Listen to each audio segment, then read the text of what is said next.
Seorang pemimpin yang tidak mau berkotor-kotor bersama dengan rakyat yang dipimpinnya, maka ia tidak layak disebut sebagai pemimpin rakyat. Itulah fenomena yang nampak ketika terjadi banjir besar yang melanda Jabodetabek dan sekitarnya. Apa yang bisa kita amati adalah fenomena perbedaan pola pelayanan terhadap masyarakat luas yang terdampak dan menjadi korban dari banjir besar yang melanda itu. Seorang pemimpin yang bernama Gibran Rakabuming Raka, yang adalah wakil presiden, jauh memiliki sikap yang lebih simpati dan menunjukkan empati seorang pemimpin ketimbang apa yang dilihat pada gubernur daerah khusus Jakarta dan wakilnya Rano Karno yang memilih moda transportasi yang jauh menurut mereka lebih memperlihatkan seorang pemimpin berjarak dengan rakyat yang dipimpinnya. Inilah yang kemudian menjadi percakapan dalam pengamatan para anggota masyarakat bahwa seorang Pramono Anung dan Rano Karno itu tidak memiliki sense of crisis terhadap apa yang sedang dirasakan dan dialami oleh masyarakat luas. Dan ini sekaligus memperlihatkan pola pendekatan dan pelayanan pemimpin pada masyarakat yang terdampak banjir ini. Pertanyaannya adalah pemimpin mana yang jauh lebih layak disebut sebagai pemimpin rakyat ketika soal moda transportasi dan model pelayanan kepada masyarakat itu ternyata jauh lebih efektif dan menyentuh hati masyarakat.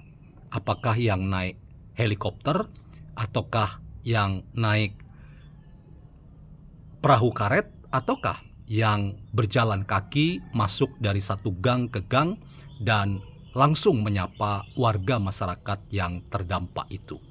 Bagaimana kita membincang hal ini? Selamat datang dalam channel Meragukan Filsafat, sebuah channel yang secara sadar dibangun untuk turut mengedukasi ruang publik virtual Indonesia dengan menawarkan alternatif berpikir dari lensa pemikiran filsafat untuk membaca fenomena sosial, politik, kebudayaan dalam konteks Indonesia kontemporer, tanpa berpretensi untuk menggiring opini kita mempercayai pandangan-pandangan dalam channel ini. Teman-teman, ketika kita membandingkan perbedaan pola pelayanan antara Gibran sebagai wakil presiden dengan gubernur daerah khusus Jakarta Pramono Anung dan wakilnya Rano Karno terhadap korban bencana banjir besar di Jabodetabek, semua kita melihat dengan terang benderang bahwa pola pelayanan itu ternyata menjadi sebuah catatan yang diberikan oleh para netizen untuk menemukan siapa sebetulnya pemimpin yang sebenarnya. Apakah yang berjarak dengan rakyat, bahkan diberi fasilitas yang mewah dengan naik helikopter dan kemudian naik perahu karet, ataukah seorang pemimpin itu dicitrakan sebagai pemimpin yang mau dan siap berkotor-kotor bersama rakyat, masuk dari gang ke gang, jalan ke jalan yang becek dan penuh dengan sampah atau material dari sisa-sisa banjir yang melanda di kawasan Jabodetabek itu. Inilah yang kemudian para netizen memberikan tafsir yang beragam. Namun saya ingin katakan teman-teman, ini adalah fenomena sosial dan kebudayaan dan tidak perlu kita kaitkan dengan fenomena politik yang penuh dengan kontestasi, dan terkadang kontestasinya itu sangat keras dan sangat membuat kita prihatin bahwa kontestasi politik itu membuat kita selalu melihat cara memandang realitas itu penuh dengan kebencian. Saya ingin mengatakan bahwa pada catatan di awal tadi, seorang pemimpin itu harus seorang pemimpin yang bersedia untuk berkotor-kotor dalam rangka ia merekam apa yang sebetulnya dibutuhkan oleh rakyat, penderitaan apa yang sedang dialami oleh rakyat, dan ia siap untuk turun bersama rakyat dalam perjuangan yang sedang mereka hadapi dan alami. Inilah yang kemudian terlihat ketika wakil presiden menampilkan gaya pelayanan yang jauh lebih efektif dan mendapat simpati dari warga masyarakat, karena ia tidak melihat kedudukannya yang istimewa sebagai wakil presiden itu sebagai halangan untuk ia terjun langsung dalam memberikan pelayanan bagi warga terdampak korban dari banjir besar yang terjadi itu. Ini jauh berbeda ketika kita mengamati bahwa ada fasilitas yang mewah dari seorang Pramono Anung karena menaiki helikopter dalam rangka mengamati dampak dari bencana yang terjadi itu. Bahkan Rano Karno, wakil gubernur daerah khusus Jakarta, harus difasilitasi dengan perahu karet, bahkan ia nampak sangat terbebas dari yang namanya penderitaan. Dalam konteks bahwa ia ditarik oleh petugas yang siap untuk menolong dan membantu dari sang wakil gubernur. Inilah yang kemudian diamati oleh banyak pihak. Masa sih seorang pemimpin harus tidak mau dan menarik diri dari sikapnya untuk bersama dengan warga masyarakat, berpeluh, berkeringat, dan terlihat tidak peduli dengan pakaiannya yang kotor. Ia nampak sangat menikmati ketika petugas-petugas menarik perahu karet itu dan ia berada di dalamnya. Apakah ini citra seorang pemimpin? Katanya pemimpin rakyat.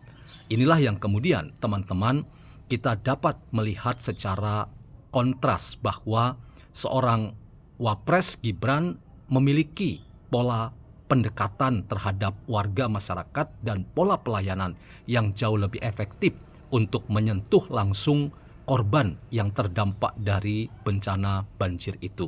Ini sekaligus membedakan dirinya dengan apa yang terlihat pada Pramono Anung dan Rano Karno yang nampak sangat berjarak dan fasilitas kendaraan yang tidak biasa dipakai oleh masyarakat seperti Pramono Anung dengan menaiki helikopter dalam pengamatan terhadap dampak banjir itu juga memberi pesan bahwa seorang pemimpin itu ternyata tidak mau berkotor-kotor bersama dengan rakyat yang sedang mengalami penderitaan dan kesulitan hidup karena banjir itu. Ini tentu saja salah satu tafsir dan ini juga sekaligus memberikan peringatan pada kita semua. Siapapun yang mengambil peran secara sadar untuk menjadi pemimpin, maka kiranya ia menjadi orang yang pertama-tama harus merasakan apa yang dirasakan rakyat dan apa yang dilihat sebagai fenomena kotor itu bukan halangan untuk seorang pemimpin bisa hadir langsung dengan rakyat dan dekat sedekat-dekatnya dengan rakyat. Justru karena ada kotor-kotor itulah yang kemudian membuat seorang pemimpin bisa ada bersama dengan rakyat yang dipimpinnya. Tidak ada jarak dan dengan cara demikian pola pelayanan dan pengatasan masalah yang dialami rakyat itu jauh lebih efektif. Karena itu teman-teman, mari kita lihat fenomena ini sebagai satu bagian dari kita memberi makna secara sosial kebudayaan bahwa pemimpin itu sebaiknya adalah pemimpin yang benar-benar peka, peduli, dan memiliki pola pelayanan yang langsung bersentuhan dengan rakyat. Caranya tidak ada dengan cara lain, dengan upaya yang lain, selain ia harus menjadi pemimpin yang masuk dalam apa yang dialami oleh rakyat. Dan ia tidak pernah merasa bahwa kotor itu sesuatu yang menakutkan, kotor itu sesuatu yang harus ia hindari karena ia menjaga image sebagai seorang pemimpin. Justru karena ia ingin menjadi pemimpin, maka ia harus siap berkotor-kotor bersama dengan rakyat yang sedang berjuang dengan masalah banjir yang dialami dan dihadapi oleh warga Jabodetabek dan sekitarnya. Ini catatan yang saya ingin berikan. Jadi siapa yang harus kita sebut sebagai pemimpin yang sebenarnya? Ia adalah Gibran Rakabuming Raka yang menjadi wakil presiden sebagai pemimpin yang mau berkotor-kotor bersama dengan rakyat yang dipimpinnya.